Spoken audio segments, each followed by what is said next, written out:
أعوذ بالله من الشيطان الرجيم. بسم الله الرحمن الرحيم. وقال فرعون يا أيها الملأ ما علمت لكم من إله غيري فأوقد لي يا هامان على الطين فاجعل لي صرحا لعلي أطلع إلى إله موسى وإني لأظنه من الكاذبين.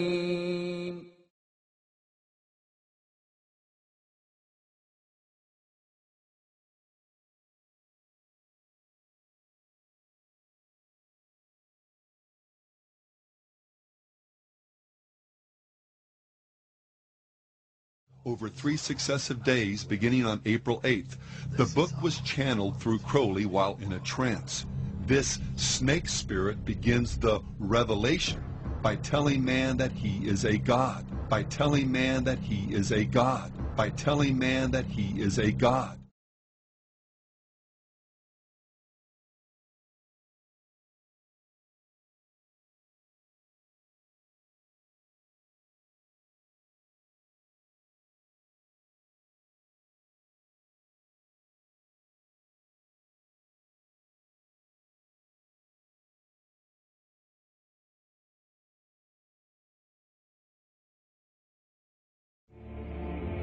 You know, this secret gives you everything you want. Happiness, health, and wealth. You can have, do, or be anything you want. We can have whatever it is that we choose. I don't care how big it is. What kind of a house do you want to live in? Do you want to be a millionaire? What kind of a business do you want to have? Do you want more success? What do you really want? I've seen many miracles take place in people's lives. Financial miracles, miracles of physical healing, mental healing, healing in relationships. All of this happened because of knowing how to apply the secret. This is the great secret of life.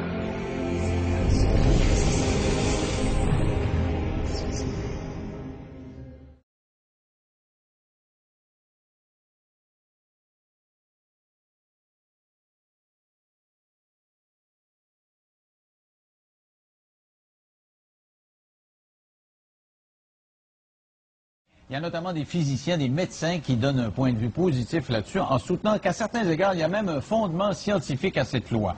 Des auteurs viennent de répondre dans un livre qui s'intitule « Enquête sur le secret » et disent que le secret, ça marche pas, c'est un mensonge et que c'est même dangereux.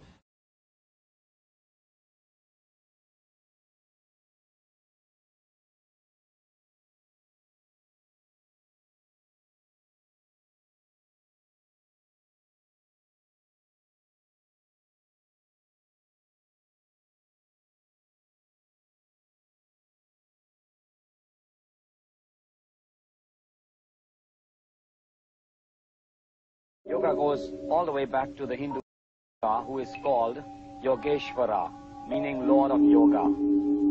You find yoga being taught in several of the major Hindu scriptures. Krishna, one of the many Hindu gods, was an advocate of yoga. Yoga is also mentioned in the Gita as the main means to attaining salvation. The word means basically to yoke, union.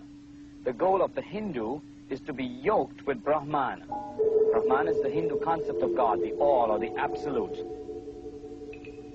Yoga, in its many westernized forms, is also at the heart of the New Age movement that has adopted Hinduism's basic beliefs and goals. In spite of the seeming variety in hundreds of competitive schools of yoga, all forms come out of India and lead into the occult, though most Westerners are not aware of this.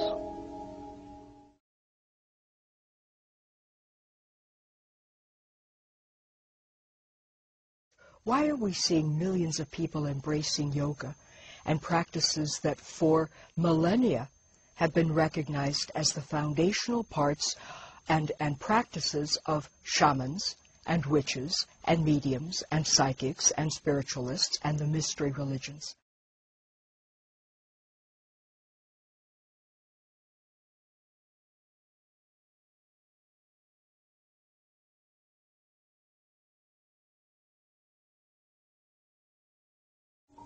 Yoga techniques include breathing exercises, or prana, positions called asanas, dissolving the mind, known as laya, psychic powers called siddhis, repetitious chanting, named mantra.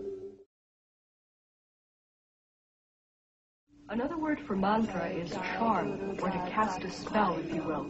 And in mantra yoga, a word or a phrase or the name of a demon god is repeated over and over and over again to bring the individual to a vibration level that will attract that which is being chanted for, to bring about the desired effect.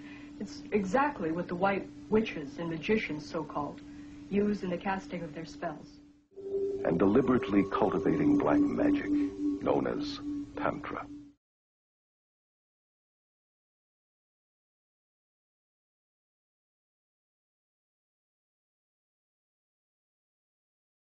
Tantra yoga is the extreme expression of Hinduism.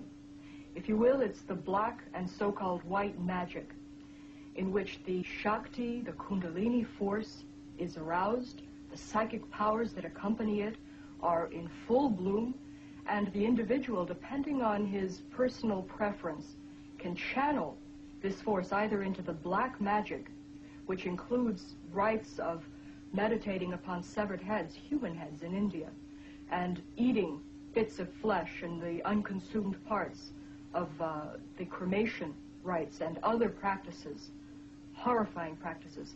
Or they can take it into what they call the white magic part of it, in which they are using this power, this force, for healing, for the benefit of mankind, if you will. Yet Anton LaVey, the Pope of the First Church of Satan, has said it very explicitly. He said that to believe there's any such thing as white magic is mythology. There is no such thing as white magic. All of it has its source in occult psychic power, and it has nothing whatever to do with God.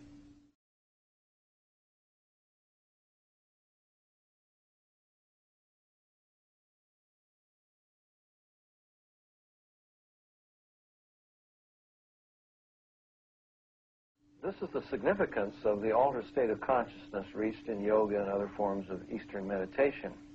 A Nobel Prize winner has described the brain as, quote, a machine that a ghost can operate, unquote. What that means is, in an altered state of consciousness, the connection between my spirit that normally operates my brain and my brain is loosened, and that allows another spirit being to interpose itself.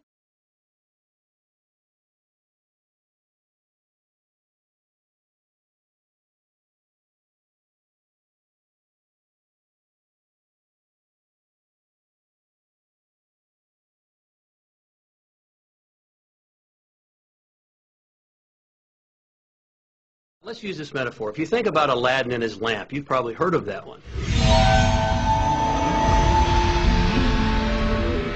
I mean, Aladdin picks up the lamp, he dusts it off, and out pops the genie.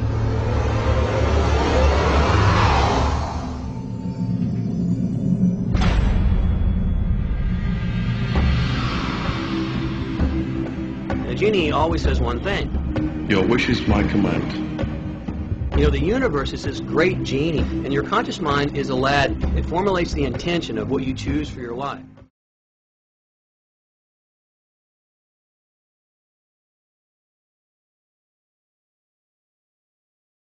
فوسوس لهما الشيطان ليبدي لهما ما وري عنهما من سوآتهما وقال ما نهاكما ربكما عن هذه الشجرة إلا أن تكونا ملكين أو تكونا من الخالدين